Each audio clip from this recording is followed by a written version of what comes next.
Noche.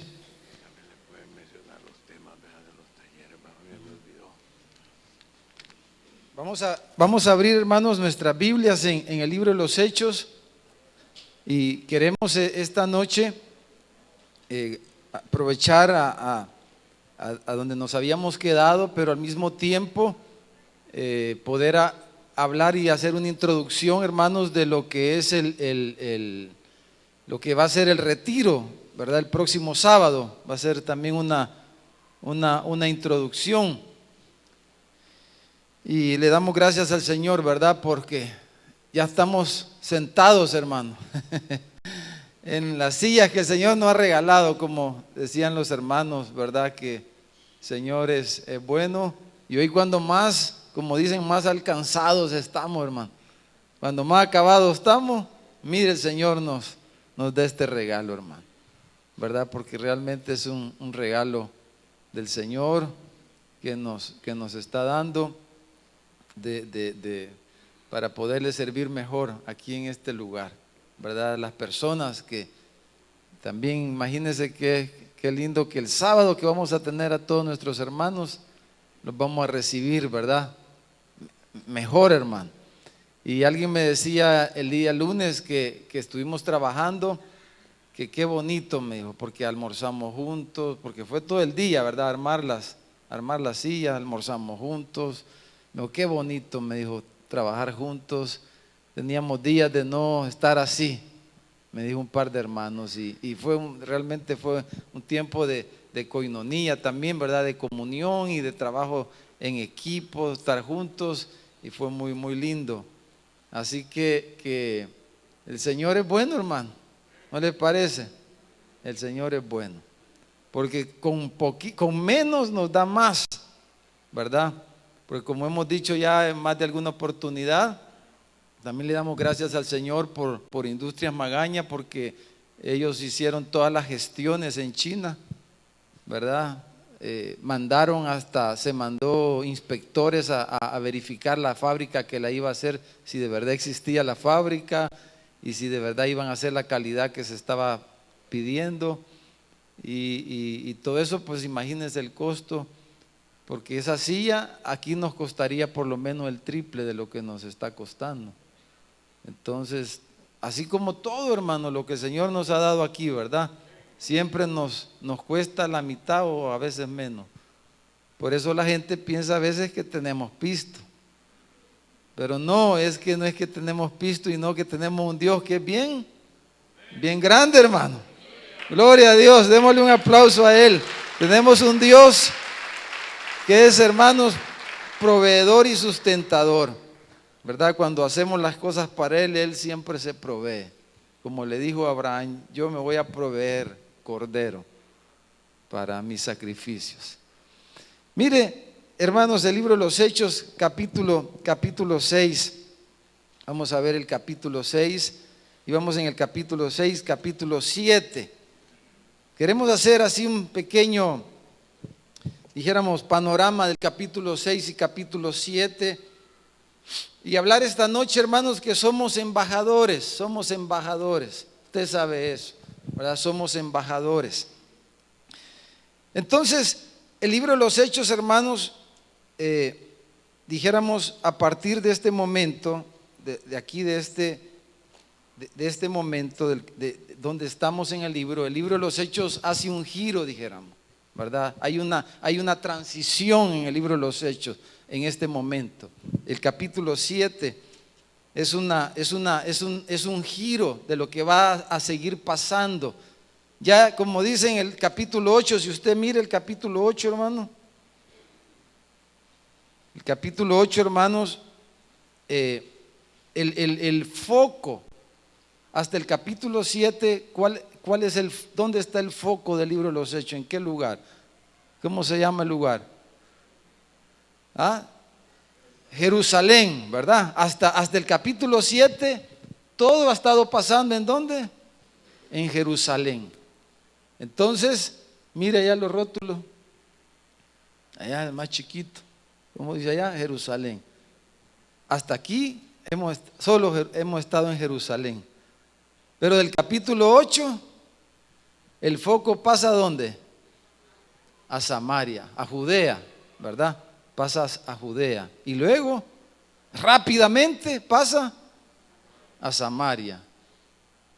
Y luego pasa a lo último de la tierra. Ya del capítulo 8 en adelante, ya no es Jerusalén, sino que ya es Judea, es Samaria, y va a ser lo último de la tierra. Cambia el panorama, cambia el foco de la historia aquí en este momento. ¿Y por qué cambia el foco? ¿Por qué cambia el lugar, los lugares? ¿Por qué se amplía, dijéramos, el enfoque? Porque el Señor tiene un propósito. ¿Y su propósito cuál es? Dijo en Hechos 1:8, hermano. ¿Qué dijo el Señor en Hechos 1:8 a sus discípulos? ¿Que iban a ser qué? Iban a ser embajadores, les dijo. Ustedes van a ser mis embajadores, ustedes van a ser mis testigos. ¿Y a dónde van a testificar de mí? En Hechos 1:8, usted tiene Hechos ahí abierto. Van a ser mis testigos y me van a testificar de mí en Jerusalén, en Judea, en Samaria y hasta lo último de la tierra. Entonces el propósito de Dios está avanzando. Entonces en el capítulo 6, hermanos, si ustedes se recuerdan, en los primeros versículos, dijéramos, hubo un cambio bastante radical, dijéramos, en la iglesia de Jerusalén, ¿verdad? El ministerio en la iglesia de Jerusalén se amplió, ya no eran solo los 12 que estaban sirviendo ahí, los 12 apóstoles, sino que ordenaron, ¿cuántos, hermanos? 7 más. Y dice en esos primeros versículos, si ustedes lo tienen ahí, después que hicieron eso, ¿verdad? En el versículo 1 al 7, el versículo 7 del capítulo 6, vemos el resultado de la ordenación, dijéramos, de que estos nuevos líderes, dijéramos, empezaron a funcionar en la iglesia para poder atender mejor lo que le llama aquí las mesas, o sea, el ministerio, los demás ministerios de la iglesia necesitaban mayor atención, necesitaban más líderes. ¿Cómo estamos nosotros aquí, hermano? La iglesia, nuestra iglesia tiene muchos ministerios, necesitamos más pastores, necesitamos más líderes. ¿Y de dónde van a salir esos líderes y esos pastores? ¿De dónde, hermano? Los mandamos a hacer ahí lo vasco. ¿A dónde están los líderes? En la silla roja esa, en los asientos rojos, eso estamos, hermano. Ahí están los líderes, aquí estamos, hermano. Amén, hermano. ¿Cuántos dicen amén? Aquí están, de aquí van a salir.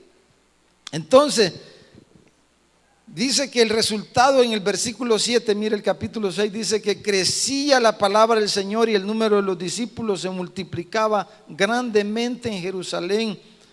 También muchos de los sacerdotes, dice, obedecían a la fe. Entonces el resultado de esos cambios, vemos el fruto, hermanos. Dice que los discípulos, el número de los discípulos se había multiplicado. Hay dos cosas, hermanos, ¿verdad? Ahí que van paralelas y que van paralelas siempre. Cuando la palabra del Señor crece, ¿qué va a pasar con la gente? Van a multiplicarse los discípulos. Se multiplicó los discípulos y dice que la palabra del Señor crecía y el número de los discípulos se multiplicaba. Fue el resultado. Ahora, de esos discípulos, de esos líderes nuevos que surgen aquí en el capítulo 6, durante un momento, que es al final del capítulo 6 y 7, dijéramos, el foco de la cámara del libro de los Hechos se centra en uno de ellos. ¿En quién, hermano? ¿Cómo se llama él? Esteban. El foco se enfoca en Esteban. Al final del capítulo 6, mire, versículo 8. Versículo 8. Dice que Esteban, lleno de gracia y de poder, dice, hacía grandes prodigios y señales entre el pueblo. Entonces, dice, se levantaron unos de la sinagoga, llamados de los libertos y de los de Cirene, de Alejandría, de Cilicia y de Asia, dice, disputando con Esteban. Pero dice el versículo 10 que no podían resistirle, no le podían resistir a la sabiduría y al espíritu con que Esteban hablaba. No podían resistirle. Era más, porque hermanos, la palabra de Dios siempre va a vencer, la palabra de Dios siempre va a triunfar sobre cualquier otro argumento. La palabra de Dios siempre va a tener la razón. La palabra del Señor siempre va a triunfar. Y si nosotros vamos a ser vencedores, debemos de caminar en la palabra y con la palabra del Señor. Porque la palabra del Señor es irresistible, es todopoderosa y siempre va a triunfar la palabra del Señor. Nadie le podía resistir, a pesar que había gran oposición y argumentación y había este conflicto, pero dice que era más poderosa la sabiduría y el espíritu con que Esteban hablaba. Entonces, como no podían vencerle con sus argumentos, dice el versículo 11, que ellos sobornaron, ¿verdad?, a personas para que hablaran falso testimonio. Versículo 12 dice que levantaron a la gente y a los ancianos y a los líderes ahí en Jerusalén, a los escribas. Dice, y arremetieron contra Esteban y le arrebataron y lo apresaron y lo llevaron al concilio. Y el 13 dice que trajeron los testigos falsos que hablaran en contra de él.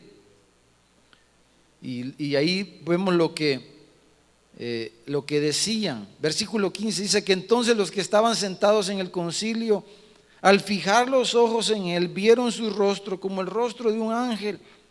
La gente que estaba allí, hermanos, vieron que él era inocente, que era mentira todo lo que estaban diciendo, pero es un conflicto espiritual. En ese conflicto espiritual estamos nosotros, está usted, estoy yo. En ese mismo conflicto espiritual estamos hoy día. Pero vemos aquí que el foco se centra en Esteban. Y mire, comienza el capítulo 7, hermano. Y entonces en el versículo 1, Esteban, hermanos, es llamado a testificar. Dice, el sumo sacerdote dijo entonces, le dijo a Esteban, ¿verdad? ¿Es esto así? ¿Qué tienes tú que decir de lo que dicen estos hombres, estas personas? ¿Qué tienes tú que decir? ¿Es cierto lo que ellos dicen? ¿Has hablado en contra del templo?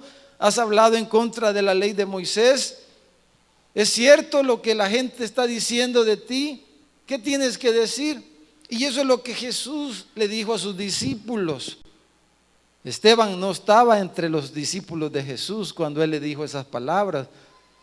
Pero Jesús le dijo a sus discípulos que iban a ser ellos llevados delante del concilio y que iban a ser llamados a testificar y que iban a haber testigos falsos en contra de ellos.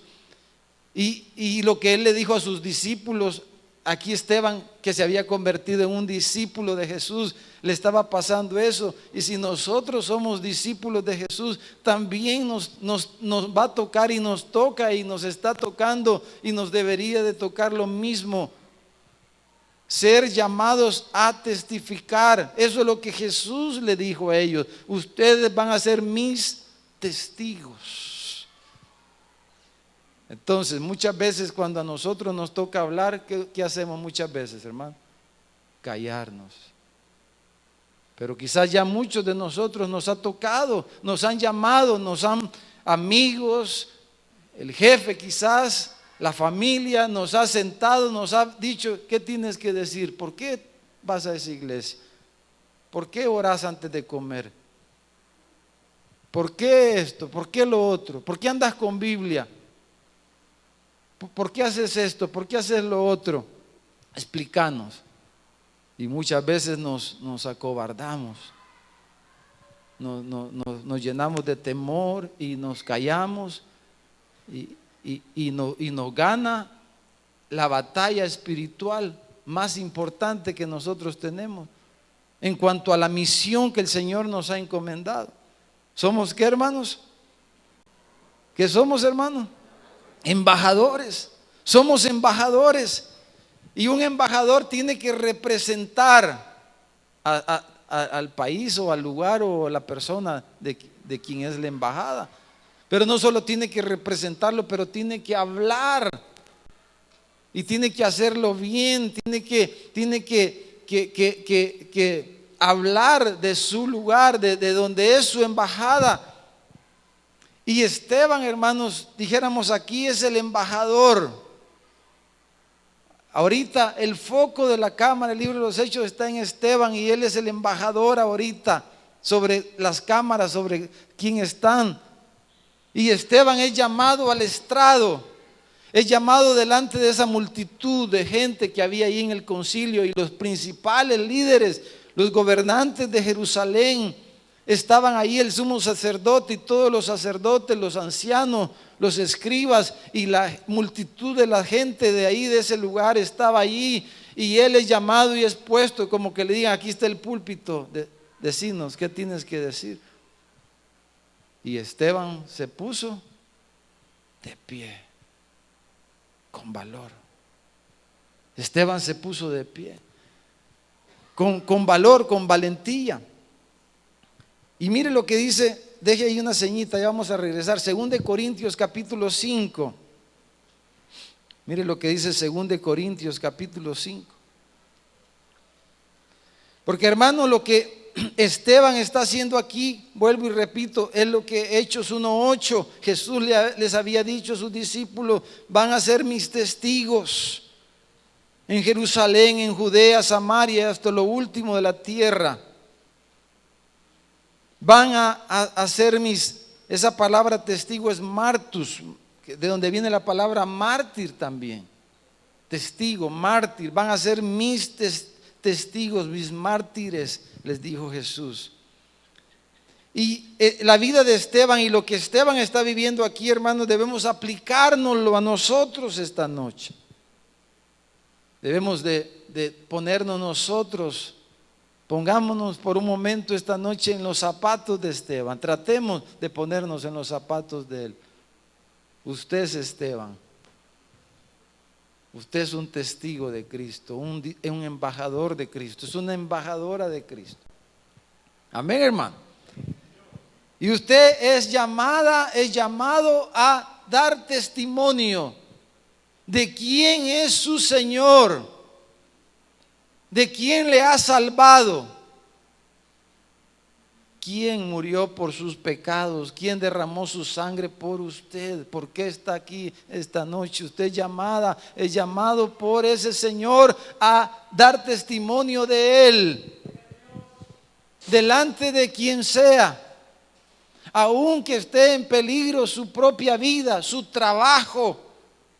Hay quienes mejor callan para no perder su trabajo, porque es más importante el trabajo. Es más importante quedar bien con alguien, que alguien no se enoje, que hablar lo que el Señor nos mandó a hablar, su mensaje. Amén, hermano. Yo me he dado cuenta muchas veces, a veces viene familia, ¿verdad?, de allá del norte, y entonces uno le dice: ¿ya le habló? No, es que ellos se enojan si yo le hablo. Y ahí anda uno paseando con los hermanos lejanos, ¿verdad? Pero no les habla, ni los trae a la iglesia, mucho menos, ¿verdad? No, ellos se van a enojar, me van a dejar de mandar la remesa si yo les hablo no, porque ya me dijo que de religión no quiere saber nada. Si alguien no quiere saber nada de mi Cristo, no quiere saber nada de mí.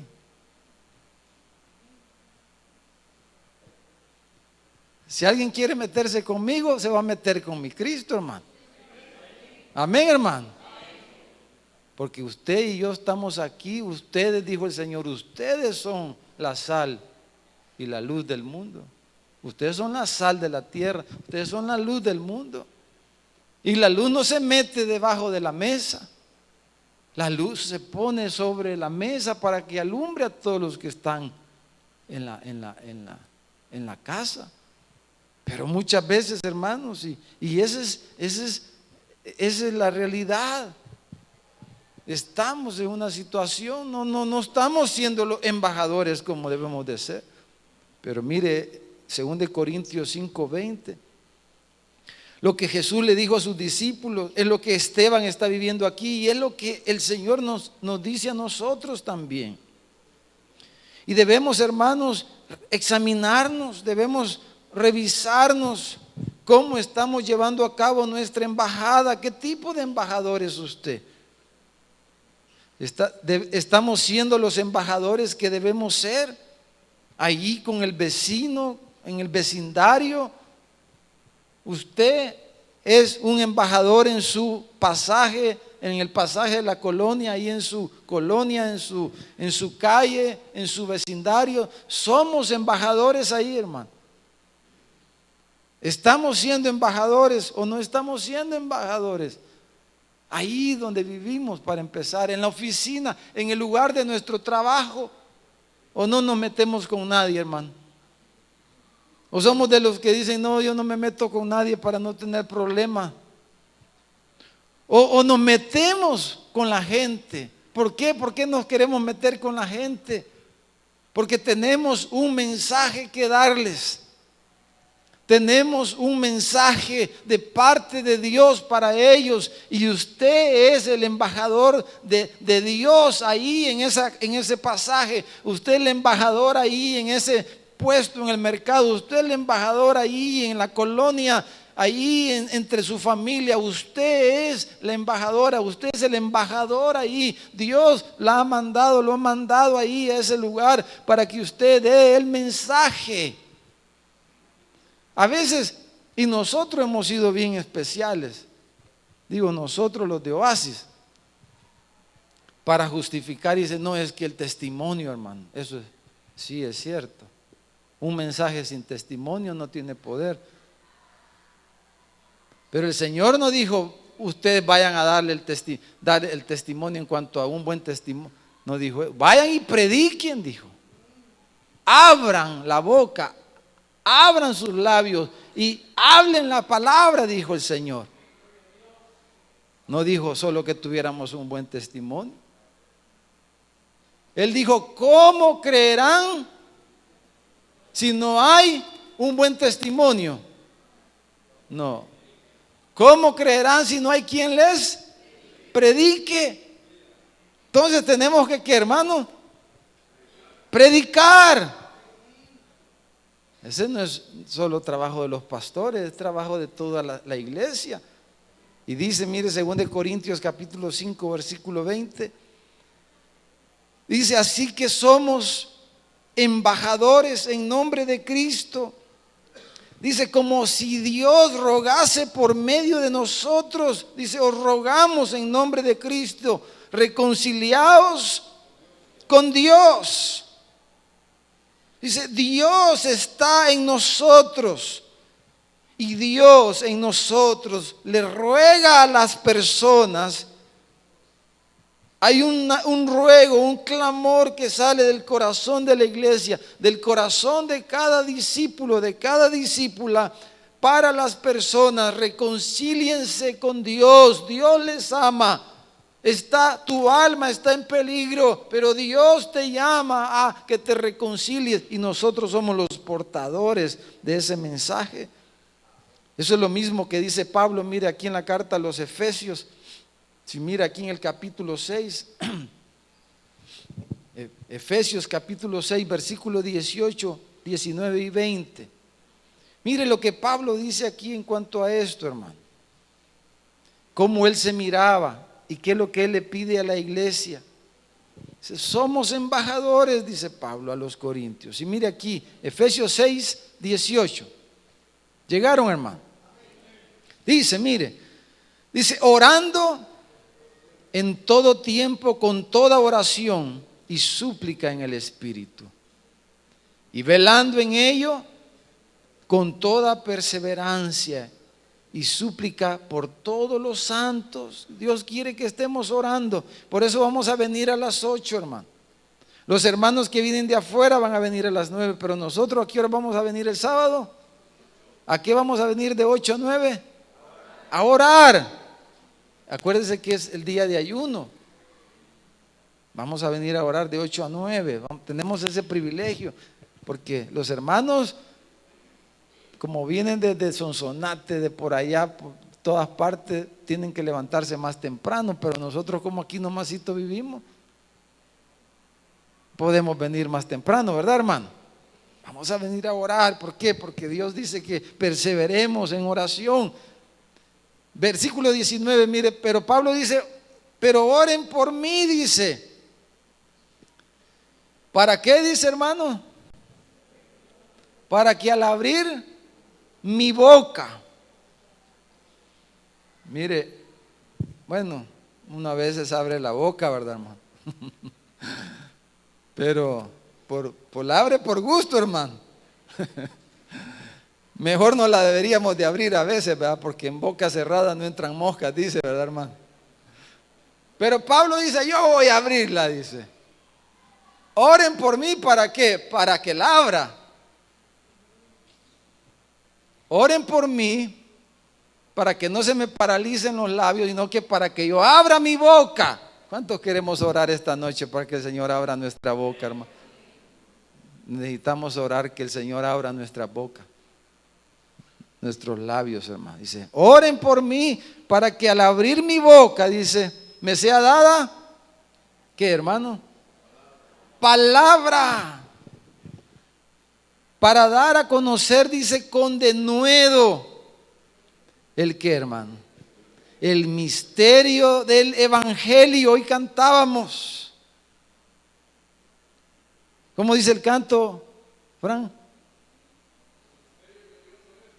Cantamos hoy, tu misterio glorioso es. El misterio del Evangelio. El Evangelio es un misterio. Dice, para que pueda con denuedo dar a conocer el misterio del Evangelio. Dice, por el cual soy como. ¿Cómo estaba Pablo? Dice, soy embajador en cadenas.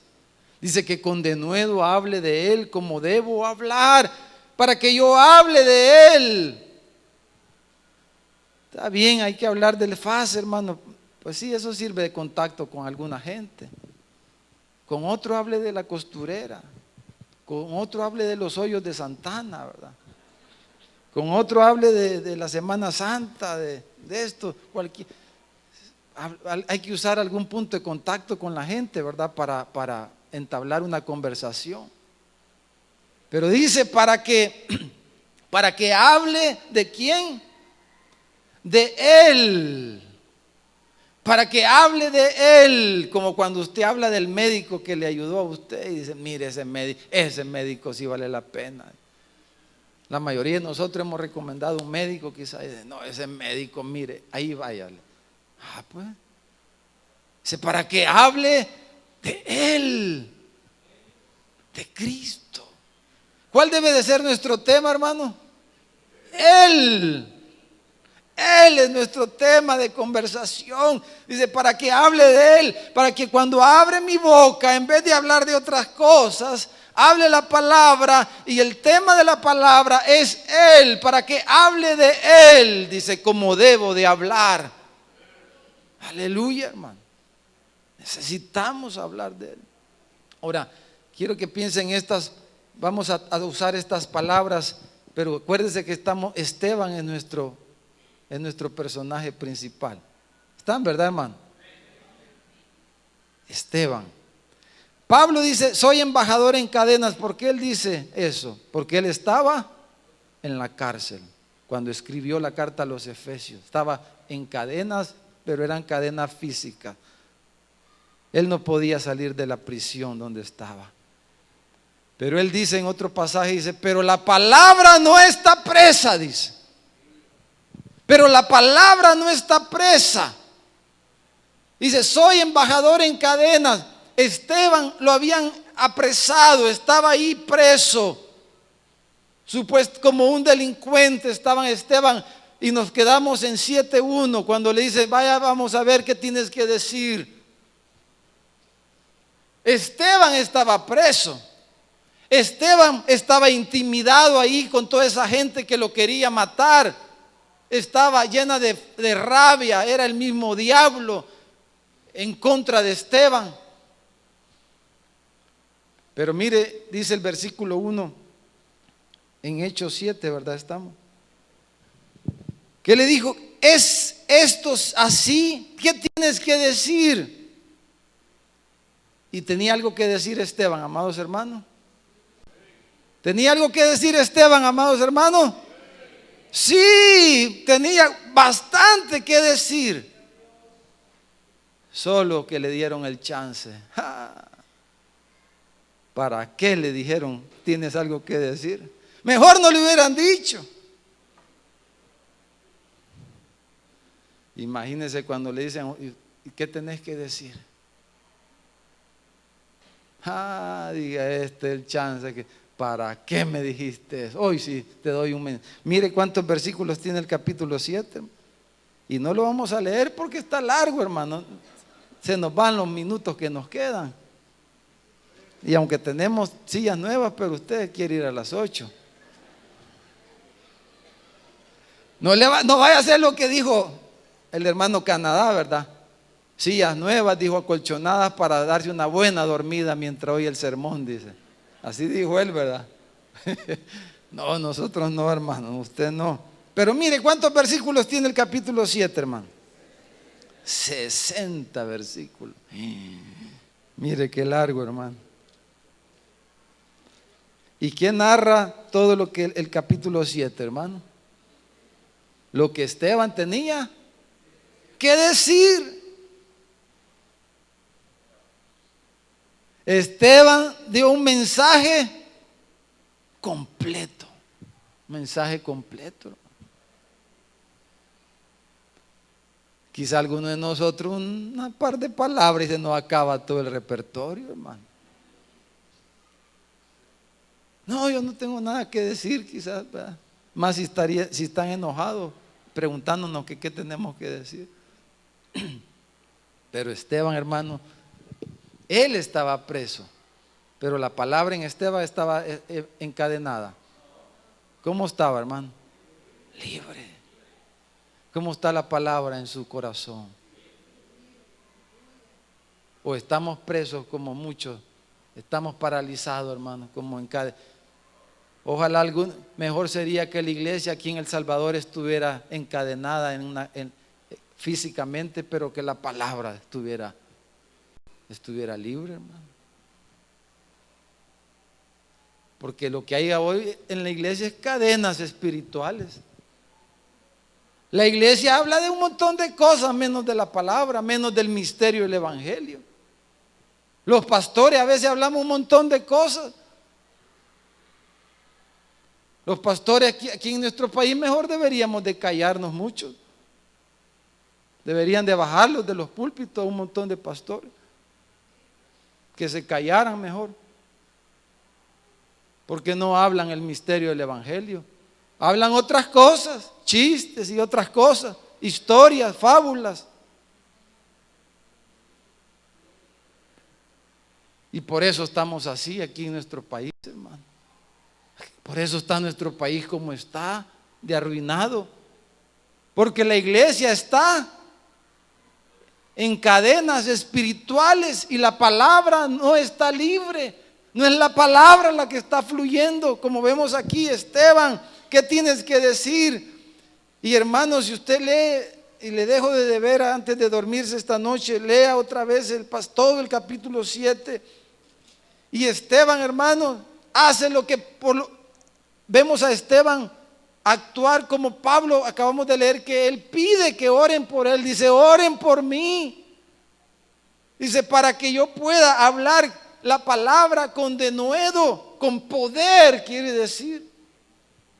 Y Esteban se para ahí delante de los que lo iban a apedrear, que lo iban a matar. Él sabía lo que iba a pasar, pero él se para ahí valiente y empieza a testificar. Y si usted mira y comienza, hermanos, mire, veamos al final del capítulo 7. Al final del capítulo 7.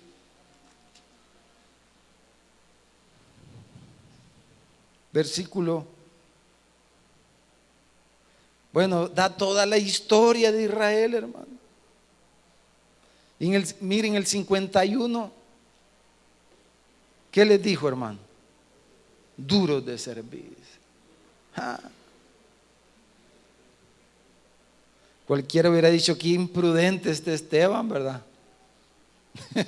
Qué imprudente. Le hubiera dicho de otra forma, ¿verdad?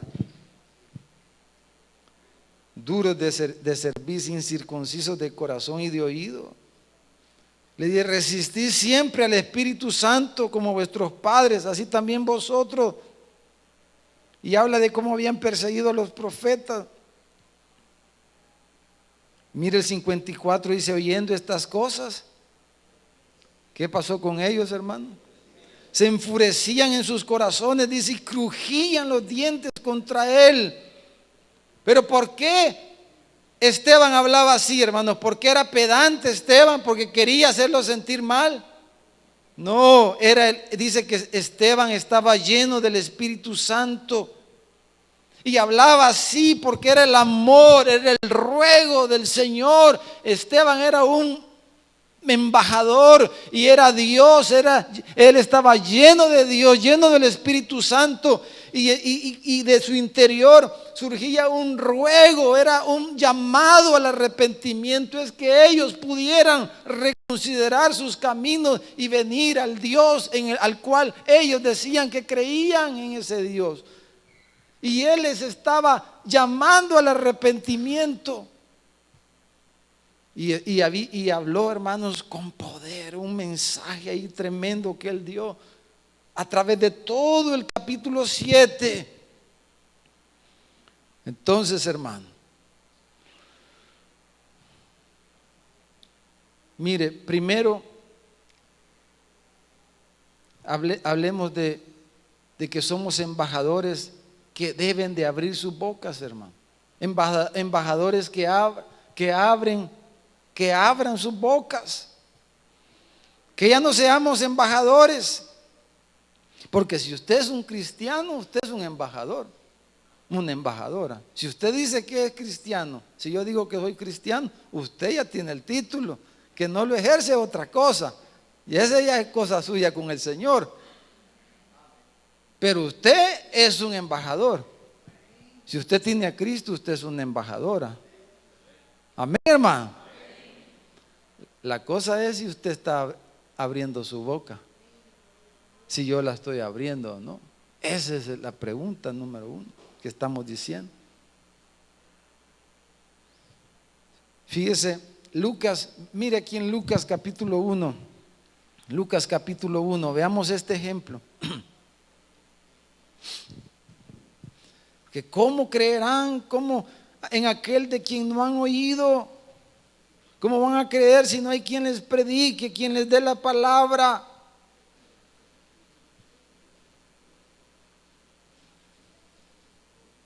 A veces ponemos un montón de excusas para no hablar la palabra, para no hablar.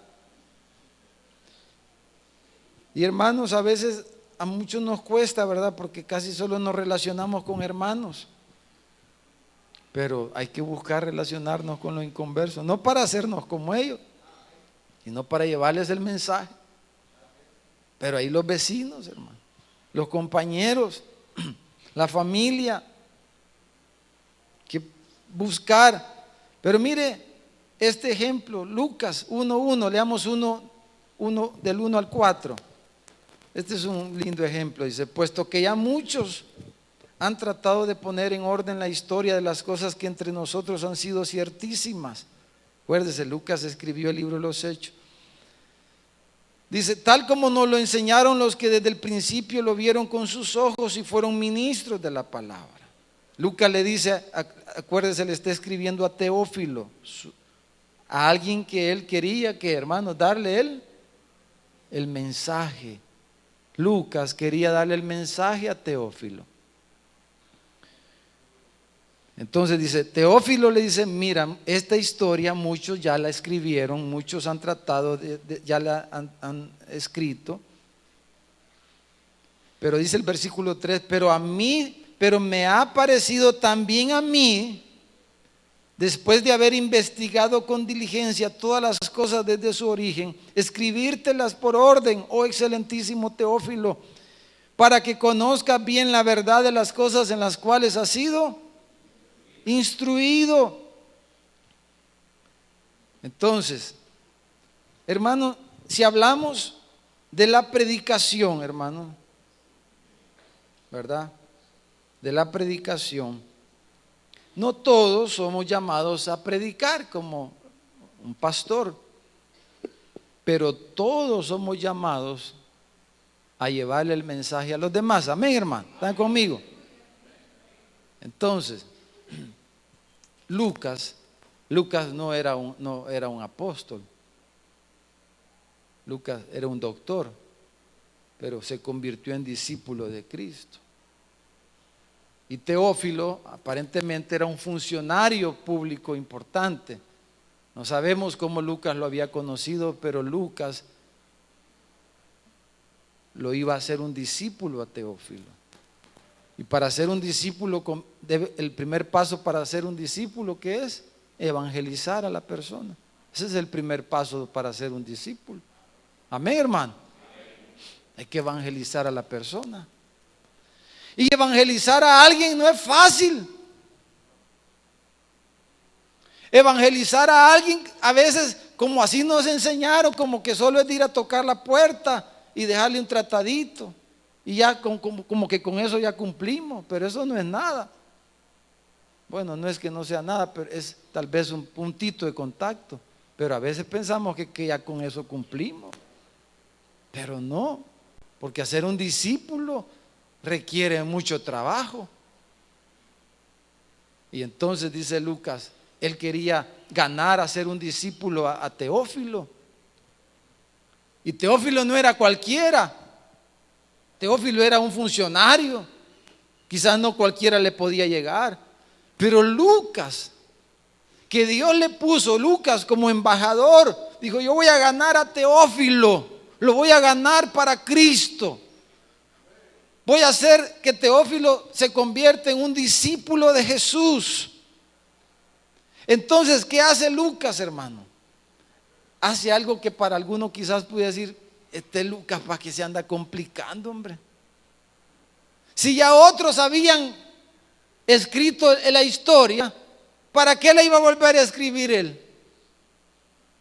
¿Verdad? ¿Para qué? ¿Para qué le iba a volver a escribir él si ya la habían escrito? Mejor hubiera ido a la librería, a la bookstore, y hubiera ido a comprar un evangelio según San Juan, hermano. Y le hubiera mandado un evangelio según San Juan a Teófilo. Pero es que Lucas era Cristo en Lucas rogando por la vida de Teófilo, hermano. Y dice, a mí me ha parecido también, y dice, ordenar, he tratado, y de hecho se dice que el evangelio de Lucas es el evangelio más cronológico, mejor ordenado, por el trabajo de Lucas que él hizo por Teófilo. Y dice, yo también, y lo he puesto en orden, y dice, he investigado, dice, con diligencia, me he esforzado, he trabajado y he escrito todo el evangelio de Lucas, uno de los evangelios más grandes, más largos. ¿Y por qué? Porque Lucas ama a Teófilo. Y a través de todas estas cosas le está mostrando el amor de Cristo, el interés de Cristo por la vida de Teófilo. Entonces, amados hermanos, y nosotros ¿Por qué mujer usted? ¿Por qué hombre usted, mi amado hermano? ¿Por quienes nosotros estamos mostrando un interés especial? Nos estamos esforzando, sacrificando y siendo diligentes para ganar a esa persona para Cristo, para que se convierta en un discípulo de Jesús. Porque acuérdese que Lucas después le escribe el libro de los Hechos que estamos estudiando. Este fue el inicio, el Evangelio de Lucas. ¿Por qué? Porque era el Señor, era Dios en Lucas rogando por la vida de Teófilo.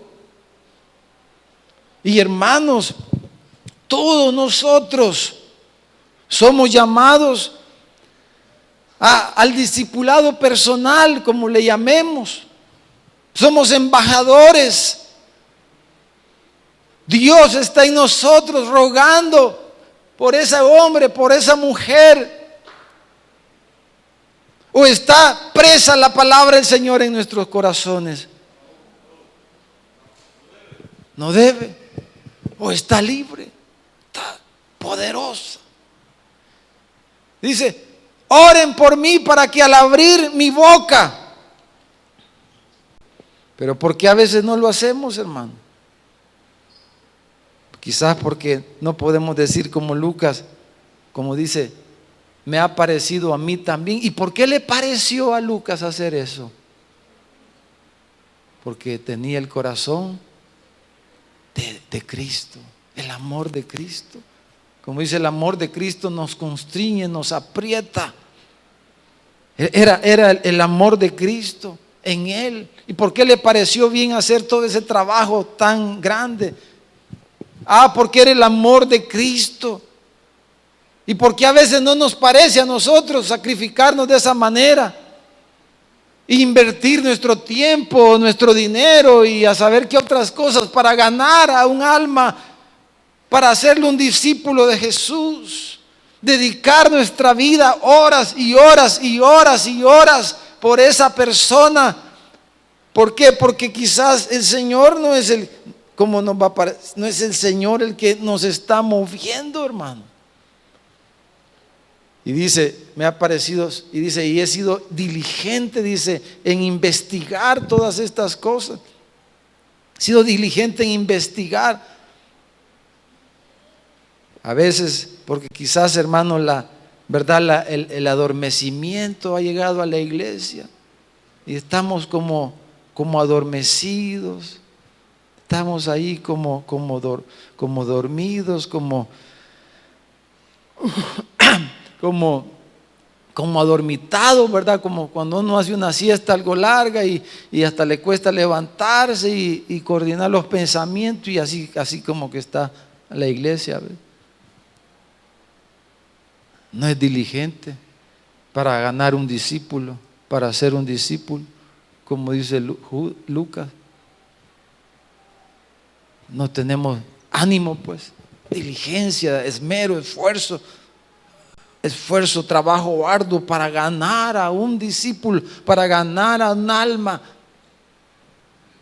Todos, usted puede hacer, todos podemos hacer eso, ¿no, hermano? Quizás no somos escritores de libros para escribir un libro para ese discípulo suyo, pero usted puede irlo a visitar, puede irle a hablar y llevarle el mensaje. Y si usted siente que ¿cómo hago para darle el mensaje? Pues usted pide una consejería. Mire, hermano, ¿qué puedo hacer? ¿Qué me aconseja? Usted dice, ¿cómo puedo ganar? Mire, esta persona es así, asá. ¿Y cómo cree que le puedo llegar? ¿Qué más puedo hacer? Mire, he hecho esto. ¿Y qué otra cosa puedo hacer? Hasta que se convenza. Hasta que Cristo lo convenza por el Espíritu Santo y lo conozca. No voy a desmayar, no voy a dejar de trabajar hasta hacerle un discípulo de Jesús. Pero una vez él creyó, hermano, bueno, Lucas le escribió después el Evangelio, el libro de los Hechos.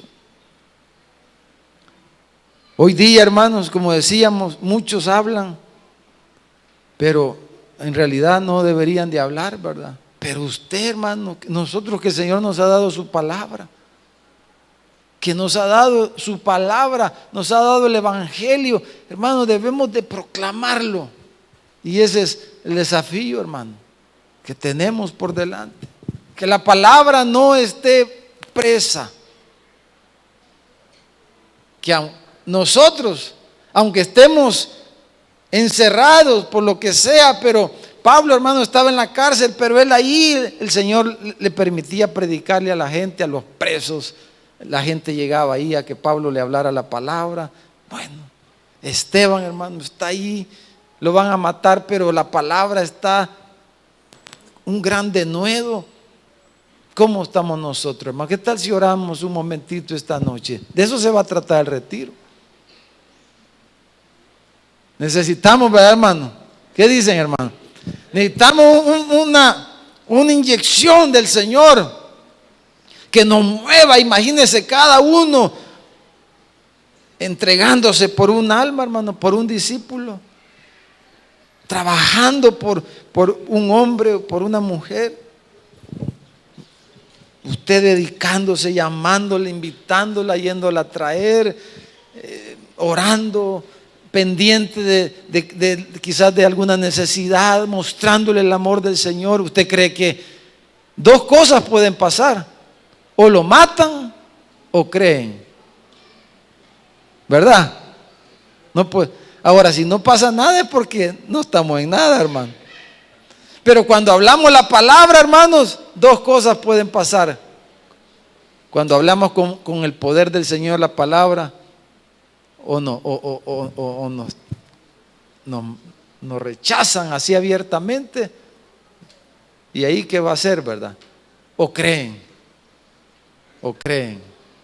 ¿Qué dicen, hermano? Pero usted es un embajador, usted es una embajadora. Pero no sea un embajador en cadenas espirituales que no abren la boca porque están encadenados ahí, paralizados, ¿verdad? Estamos todos como dicen, enclenques, ¿verdad, hermano? Ustedes saben lo que quiere decir esa palabra, hermano. Estamos ahí todos paralíticos, hermano. No podemos ni articular una palabra, no nos sale. No, que la palabra no esté encadenada en medio de nosotros, hermanos, para que la palabra crezca, que la palabra corra y que hagamos discípulos, que los discípulos se multipliquen, hermano, y que seamos los instrumentos que Dios nos ha llamado a ser. Oremos un momento.